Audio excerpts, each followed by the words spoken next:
মার্কিন Israel target সফল। ইরানের সর্বোচ্চ ধর্মীয় নেতা খামেনি নিহত, মারা গেছেন কয়েকজন নিকট আত্মীয়। 40 দিনের রাষ্ট্রীয় শোক, 7 দিনের ছুটি। ইসরায়েল যুক্তরাষ্ট্রের হামলায় ইরানের নিহত 2 শতাধিক। আজও পাল্টাপাল্টি হামলা অব্যাহত।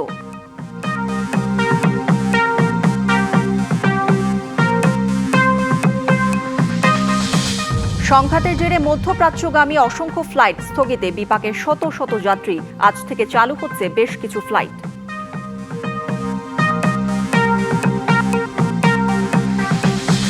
যমুনাতেই উঠছেন প্রধানমন্ত্রী তারেক রহমান। নানা বিবেচনায় বেছে নেওয়া হয়েছে সরকারি এই অতিথি ভবনকে।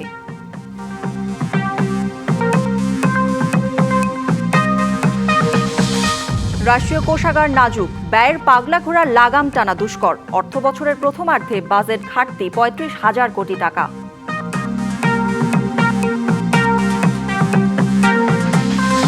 এবং ফুটবল বিশ্বকাপ থেকে সরে আসতে পারে ইরান। দেশটির ফুটবল ফেডারেশনের সভাপতি দিয়েছেন এমন ইঙ্গিত। যুক্তরাষ্ট্র ও ইসরায়েলের হামলায় নিহত হয়েছেন ইরানের সর্বোচ্চ নেতা আয়াতুল্লাহ আলী খামেনি। এই খবর নিশ্চিত করেছে দেশটির রাষ্ট্রীয় গণমাধ্যম।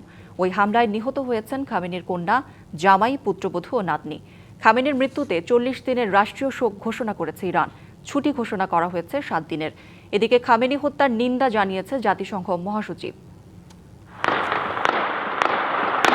পরমাণু নিয়ে আলোচনা চলার মধ্যে শনিবার ইরানে হামলা চালায় যুক্তরাষ্ট্র ও ইসরায়েল। রাজধানী তেহরান সহ বিভিন্ন অঞ্চলে হামলা চালানো হয়। শনিবারই কড়া জবাব দেয় ইরান। পাল্টা হামলা চালায় মধ্যপ্রাচ্যের কয়েকটি দেশের মার্কিন সামরিক ঘাঁটিতে। তবে মর্মান্তিক খবরটি আসে বাংলাদেশ সময় রবিবার সকালে। ইরানের গণমাধ্যম নিশ্চিত করে দেশটির সর্বোচ্চ নেতা আয়াতুল্লাহ আলী খামেনি নিহত হয়েছেন। একই সাথে নিহত হয়েছেন খামেনির মেয়ে, মেয়ের জামাই, পুত্রবধূ ও নাতনি সহ কয়েকজন। খামেনির মৃত্যুতে 40 দিনের রাষ্ট্রীয় শোক ঘোষণা করেছে ইরান। ঘোষণা করা হয়েছে 7 দিনের ছুটি। খামেনির মৃত্যুতে শোক জানিয়েছে ইরানি বিপ্লবী guard, Islamic revolutionary guard corps, IRGC। সেই সঙ্গে খামেনির হত্যার প্রতিশোধের প্রতিশ্রুতিও দিয়েছে তারা। এদিকে মার্কিন প্রেসিডেন্ট ডোনাল্ড ট্রাম্প সামাজিক যোগাযোগ মাধ্যম ট্রুথ সোশ্যালে আগেই জানান যৌথ বাহিনীর হামলায় নিহত হয়েছেন খামেনি। এর আগে শনিবার তিনি বলেন, এ হামলা কতদিন চলবে তা এখনও নিশ্চিত নয়। উদ্দেশ্য পূরণ না হওয়া পর্যন্ত এ হামলা অব্যাহত থাকবে। আমি চাইলে দীর্ঘ লড়াইয়ে গিয়ে সবকিছু নিজের নিয়ন্ত্রণে নিতে পারি। আবার 2 থেকে 3 দিনের মধ্যে হামলা শেষ করে ইরানিদের বলতে পারি, যদি আপনারা আবারও পারমাণবিক কার্যক্রম চালান তাহলে কয়েক বছর পর আবারও আমাদের সঙ্গে দেখা হবে, অর্থাৎ আবারও হামলা চালাবো। এদিকে খামেনি হত্যার নিন্দা জানিয়েছেন জাতিসংঘের মহাসচিব অ্যান্তনিও গুতেরেস। তিনি বলেন, ইরানে ওয়াশিংটন তেল আবিবের চালানো এ হামলা আন্তর্জাতিক আইনের লঙ্ঘন। পুরো ইরান জুড়ে চালানো হচ্ছে হামলা, পাল্টা হামলা চালাচ্ছে ইরানও। মধ্যপ্রাচ্যের এই যুদ্ধ কোথায় গিয়ে ঠেকে তা নিয়ে এখন উদ্বেগ বিশ্ববাসীর। Rahnuma Fermin, DBC news desk. মধ্যপ্রাচ্যের উত্তপ্ত পরিস্থিতির প্রভাবে থমকে গেছে আকাশপথ। একের পর এক দেশ আকাশসীমা বন্ধ ঘোষণা করায় তৈরি হয়েছে নজিরবিহীন স্থবিরতা। সর্বশেষ তথ্য অনুযায়ী মধ্যপ্রাচ্যগামী এবং সেখান থেকে বহির্গামী প্রায় 716টি ফ্লাইট রবিবার পর্যন্ত বাতিল করা হয়েছে। আর বাংলাদেশ থেকে এখন পর্যন্ত 54টি ফ্লাইট বাতিল হয়েছে। অবশ্য আজ থেকে মধ্যপ্রাচ্যের বিভিন্ন রুটে কয়েকটি ফ্লাইট পরিচালনা করবে কয়েকটি এয়ারলাইন্স। ওমান যাওয়ার জন্য 2 দিন ধরে শাহজালাল আন্তর্জাতিক বিমানবন্দরে ঘুরছেন কুমিল্লার মুরাদনগরের সাগর আহমেদ। এভাবেই বাকবিতণ্ডায় জড়ান এজেন্টের প্রতিনিধির সাথে। আজকে 2 দিন ধরে এখানে, আজকে আবার কি করে নতুন করে গাড়িটা 1 তারিখে পালাইছে, একটু আগে পালাইছে, ওইটা পার করলাম। এও বলতেছি কি ওইটা বদ্ধ। এজেন্সির মাধ্যমে ফোন দিছি, এজেন্সি বলছে একটু অপেক্ষা করে দেওয়া, যদি হয় তোমরা যাইতে পারবা, না হলে তার কোনো কিছু করার নেই। ইরান ইসরায়েল মার্কিন সংঘাতে নিরাপত্তার ঝুঁকির আশঙ্কায় Biman Bangladesh airlines Dammam, Jeddah, Dubai ও রিয়াদ সহ মধ্যপ্রাচ্যের সকল গন্তব্যে ফ্লাইট অনির্দিষ্টকালের জন্য স্থগিত করেছে। এতে বিপাকে পড়েছেন সাগরের মতো হাজারো প্রবাসী কর্মী। আমি দোহা যাচ্ছিলাম, গন্ডগোলের কারণে যাই আপনার বিমান মিস্টেক হয়েছে। 12 তারিখে আইডি শেষ, 11 তারিখে 10:45 আমার ফ্লাইট কাতারি। আমি কি করে আল্লাহ জানে, নসিবে কি আছে, ভাগ্যে আল্লাহ কি রাখছে বলতে পারি না। এমনকি দুবাই ও আবুধাবির মতো ব্যস্ততম বিমানবন্দরগুলো থেকেও কার্যক্রম স্থগিত রাখা হয়েছে। ফলে ইউরোপ ও এশিয়ার সংযোগকারী প্রধান রুটগুলো এখন প্রায় অচল। এর বড় প্রভাব পড়েছে বাংলাদেশের আকাশপথেও। এটা তো যাত্রীদের সবার জন্য অনেক অনেক ভোগান্তি। কর্তৃপক্ষ কোনো কিছু বলে নাই, বলছে যে এয়ারপোর্ট থেকে জানাবে ওটা কবে ফ্লাইট চালু হয় এটা আমরা সঠিক বলতে পারি না। এখন দেখা গেছে কাছে যারা তারা আসতে পারে বা বাসায় চলে যেতে পারবে, দূরের তারা তো অনেক ভোগান্তির মধ্যে পড়ে গেছে। শুধু দেশীয় নয়, এমিরেটস, ইত্তিহাদ, টার্কিশ এবং কাতার এয়ারওয়েজের মতো বড় বড় এয়ারলাইন্সগুলোও তাদের কার্যক্রম সীমিত করেছে। এয়ার ইন্ডিয়া ও ব্রিটিশ এয়ারওয়েজ এখন দীর্ঘ বিকল্প পথ ব্যবহার করছে, যাতে বাড়ছে জ্বালানি খরচ ও যাত্রার সময়। পরিস্থিতি স্বাভাবিক না হওয়া পর্যন্ত যাত্রীদের বিমানবন্দরে না আসতে এবং নিজ নিজ এয়ারলাইন্সের কল সেন্টারে যোগাযোগ করার পরামর্শ দেওয়া হয়েছে। আঞ্জাম খালেক, ডিবিসি নিউজ, ঢাকা। ভূমিকম্প পরবর্তী ক্ষয়ক্ষতি মোকাবিলায় রাজধানীতে 1 লাখ স্বেচ্ছাসেবক প্রস্তুত রাখার নির্দেশ দিয়েছেন প্রধানমন্ত্রী তারেক রহমান। সকালে সচিবালয়ে নিজ দপ্তরে দুর্যোগ ব্যবস্থাপনা নিয়ে সংশ্লিষ্ট মন্ত্রী, প্রতিমন্ত্রী ও সচিবের সাথে বৈঠকে এই নির্দেশনা দেন। বৈঠক শেষে দুর্যোগ ব্যবস্থাপনা ও ত্রাণ মন্ত্রী আসাদুল হাবিব দুলু জানান, ভূমিকম্প মোকাবিলায় ঢাকায় খেলার মাঠ ও খোলা জায়গা চিহ্নিত করারও নির্দেশ দিয়েছেন প্রধানমন্ত্রী। এছাড়া দুর্যোগ ব্যবস্থাপনায় প্রধানমন্ত্রীর প্রয়োজনীয় সরঞ্জাম কেনার নির্দেশ দিয়েছেন বলেও জানান মন্ত্রী। আমরা বলেছি যে 1 লক্ষ স্বেচ্ছাসেবক আমরা, যেমন আমাদের কোস্টাল এরিয়ার মধ্যে আছে, একই আঙ্গিকে একই মডেলে আমরা ঢাকায় করব, সেটা নিয়ে আমরা কাজ শুরু করতে চাচ্ছি এখন। বিশেষ করে ওই সময় লোকজনকে অ্যাসেম্বল করার জন্য ঢাকা শহরে বিভিন্ন খেলার মাঠ, স্কুলকে চিহ্নিত করতে বলা হয়েছে আমাদেরকে। রাষ্ট্রীয় অতিথি ভবন যমুনাতেই উঠছেন প্রধানমন্ত্রী তারেক রহমান। সরকার প্রধানের নিরাপত্তা ও সচিবালয়ে যাতায়াতের সুবিধার্থে রাজধানীর হেয়ার রোডে অবস্থিত যমুনাকে তার সরকারি বাসভবন হিসেবে বেছে নেওয়া হয়েছে। এদিকে নতুন মন্ত্রী, প্রতিমন্ত্রীদের বাসাও বরাদ্দ দেওয়ার কাজ শেষ হয়েছে।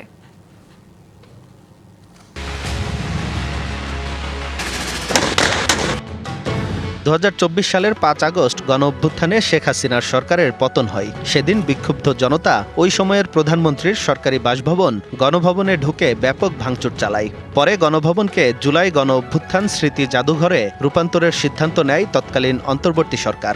ফলে সেখানে প্রধানমন্ত্রীর বসবাসের সুযোগ নেই। নির্বাচিত প্রধানমন্ত্রী কোথায় থাকবেন তা নিয়ে অন্তর্বর্তী সরকারের শেষ দিকে আলোচনা চলছিল। রাষ্ট্রীয় অতিথি ভবন যমুনা ও হেয়ার রোডের 24 ও 25 নম্বর বাংলোকে সমন্বিত পরিকল্পনার মাধ্যমে বাসভবনের জন্য বিবেচনা করা হয়। এদিকে 17 ফেব্রুয়ারি শপথের মাধ্যমে তারেক রহমানের নেতৃত্বে সরকার গঠন করে বিএনপি। এরপর থেকে প্রধানমন্ত্রী থাকছেন গুলশানের নিজ বাসাতেই। সেখান থেকেই সচিবালয় ও তেজগাঁওয়ের কার্যালয়ে যাতায়াত করছেন তিনি।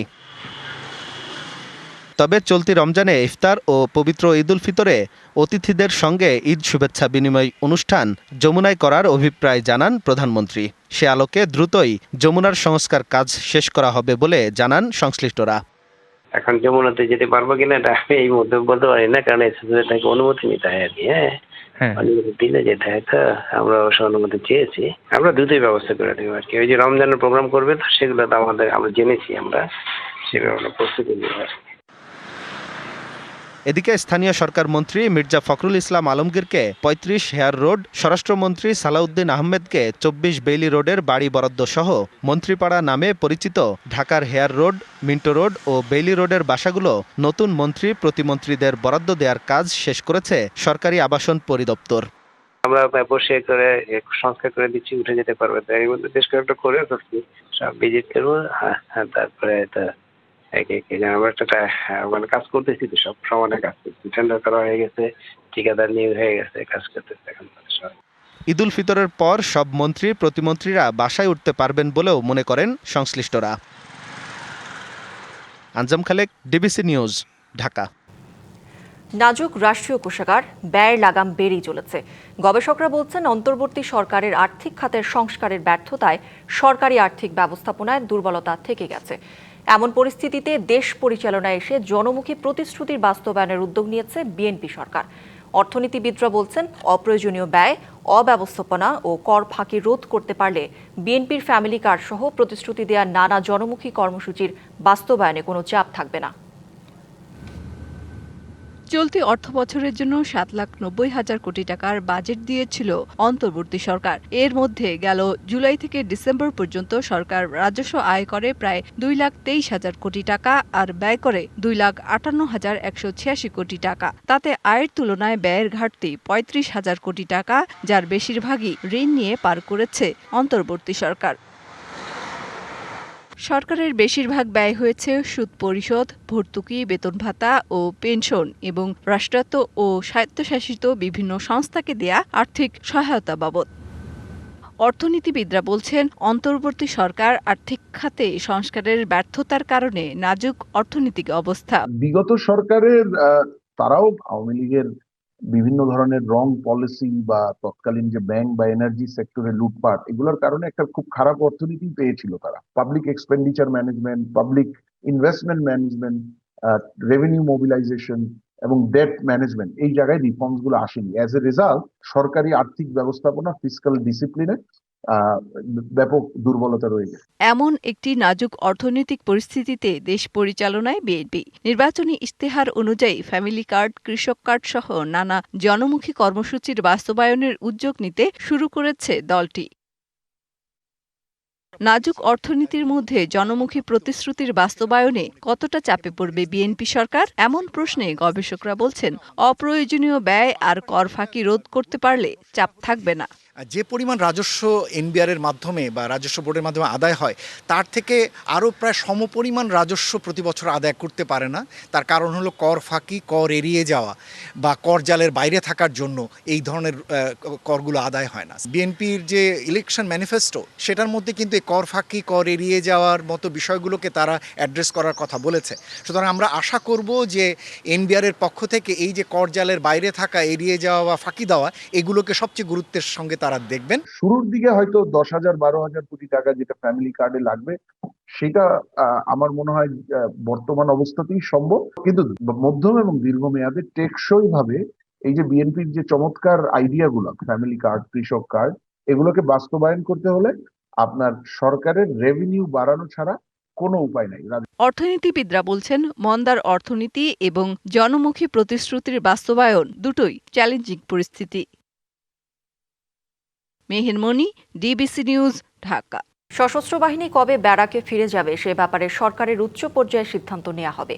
সচিবালয়ে সাংবাদিকদের এমনটি জানিয়েছেন স্বরাষ্ট্রমন্ত্রী সালাউদ্দিন আহমেদ। জানান, আইনশৃঙ্খলা পরিস্থিতি বিবেচনায় রেখে এই সিদ্ধান্ত নেওয়া হবে। নিজ মন্ত্রণালয়ের সভাকক্ষে ফায়ার সার্ভিসের একটি প্রতিনিধি দলের সাথে বৈঠক শেষে সাংবাদিকদের প্রশ্নের জবাবে স্বরাষ্ট্রমন্ত্রী বলেন, ভারতীয় হাইকমিশনার প্রণব বর্মার সাথে সাক্ষাতে সীমান্ত নিরাপত্তা নিশ্চিত রাখার পাশাপাশি ব্যবসা বাণিজ্য এবং কূটনৈতিক সম্পর্ক উন্নয়ন নিয়ে আলোচনা হয়েছে। মন্ত্রী জানিয়েছেন, লাইসেন্স করা যেসব অস্ত্র এখনো জমা হয়নি সেই ব্যাপারে একটি আইনি নির্দেশনা জারি করা হয়েছে। চট্টগ্রামে ব্যবসায়ীর বাসায় গুলিবর্ষণের ঘটনায় স্বরাষ্ট্রমন্ত্রী বলেন, শীর্ষ সন্ত্রাসীদের আইনের আওতায় আনতে দ্রুত ব্যবস্থা নেওয়া হচ্ছে। আমরা উভয় দেশে আমাদের সম্পর্ক বজায় রাখব এবং ব্যবসা বাণিজ্য এবং কূটনৈতিক সকল ক্ষেত্রে আমাদের সৌহার্দ্যপূর্ণ সম্পর্ক বজায় থাকবে। পারস্পরিক সমমর্যাদা এবং ডিগনিটির ভিত্তিতে আমাদের সম্পর্কটা বহাল রাখবে।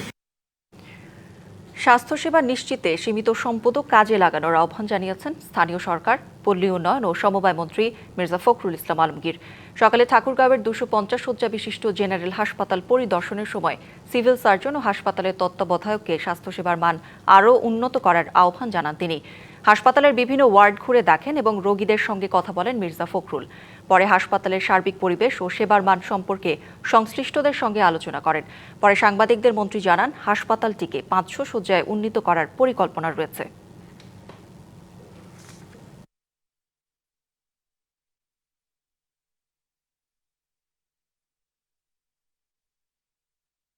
আগের চেয়ে অবশ্যই পরিষ্কার দেখেছি এবং আমরা আশা করছি যে এখানে এই হাসপাতালকে ডেভেলপ করার জন্য আরো ব্যবস্থা নেওয়া সম্ভব হবে।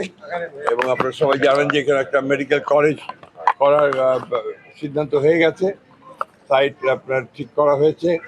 যখন মেডিকেল কলেজ চালু আমাদের হাসপাতাল আরো উন্নত হবে। 5ই মার্চের মধ্যে ফ্যামিলি কার্ডের জন্য প্রয়োজনীয় তথ্য সংগ্রহ করা হবে এবং 8ই মার্চের মধ্যে এই প্রকল্পের সব কাজ সম্পন্ন হবে। আর 10ই মার্চ আনুষ্ঠানিক কার্ড প্রদান কার্যক্রমের উদ্বোধন করবেন প্রধানমন্ত্রী তারেক রহমান। দুপুরে রাজধানীর করাইল বস্তিতে মাঠ পর্যায়ে ফ্যামিলি কার্ড কার্যক্রম পরিদর্শন শেষে সাংবাদিকদের এসব কথা জানান সমাজ কল্যাণ মন্ত্রী doctor A Z M Zahid Hossain. বলেন, ফ্যামিলি কার্ড হবে নির্ভুল তথ্যের ভান্ডার। বাংলাদেশ ব্যাংক থেকে সরাসরি গ্রাহকের কাছে টাকা পৌঁছবে এই কার্ডের মাধ্যমে। দলীয় কোনো লোক এই কার্যক্রমের সাথে সম্পৃক্ত হবে না। কেউ বিভ্রান্তি ছড়ালে বা কার্ড করিয়ে দেওয়ার নামে অর্থের লেনদেনের চেষ্টা করলে তাকে আইনশৃঙ্খলা বাহিনীর হাতে সমর্পণ করতে অনুরোধ জানান মন্ত্রী। 8 তারিখের মধ্যে উইল বি ফুললি রেডি যে আমরা আমাদের এই ফ্যামিলি কার্ড ডিস্ট্রিবিউশনের জন্য, এবং যেটা আমাদের কমিটমেন্ট বর্তমান সরকারের 10ই মার্চ ইনশাআল্লাহ প্রধানমন্ত্রী ফ্যামিলি কার্ড বিতরণ শুরু করতে পারবেন। কাজে আমরা আশা করি আপনাদের সহযোগিতায় এটা একটা ভালো অগ্রাধিকার প্রকল্প জনাব তারেক রহমান আমাদের প্রধানমন্ত্রীর। শিগগিরই সিটি কর্পোরেশন নির্বাচনের তারিখ ঘোষণা হবে। সংসদের প্রথম অধিবেশনে আগের সরকারের জারি করা অধ্যাদেশের বিষয়ে যে সিদ্ধান্ত হবে সেই অনুযায়ী পরবর্তী করণীয় ঠিক হবে। এসব কথা জানিয়েছেন নির্বাচন কমিশনার আব্দুর রহমান আল মাসুদ। সকালে রাজধানী নির্বাচন ভবনে reporters forum for election and democracy বা RFED বেস্ট রিপোর্টিং অ্যাওয়ার্ড বিতরণ অনুষ্ঠানে এসব কথা বলেন তিনি। এবার বিভিন্ন ক্যাটাগরিতে পুরস্কার পেয়েছেন। টেলিভিশন ক্যাটাগরিতে বৈশাখী টিভির কাজী ফরিদ, প্রিন্ট মিডিয়ায় দৈনিক মানব জমিনের আল আমিন এবং অনলাইন ক্যাটাগরিতে বাংলা নিউজ 24-এর ইকরামউদ্দৌলা। পরে RFEDর বছরব্যাপী আয় ব্যয়ের হিসাব পর্যালোচনা ও বার্ষিক সাধারণ সভায় অংশ নেন সংগঠনের সদস্যরা।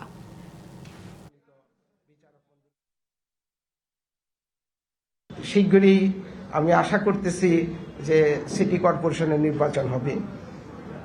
পরপর তার আগে আমাদের উপনির্বাচন যে কয়টা আপনারা জেনেছেন, সে নির্বাচনগুলো শিগগিরই ডেট তফসিল ঘোষণা করা হয়েছে। শিগগিরই নির্বাচন সেখানে অনুষ্ঠিত হবে।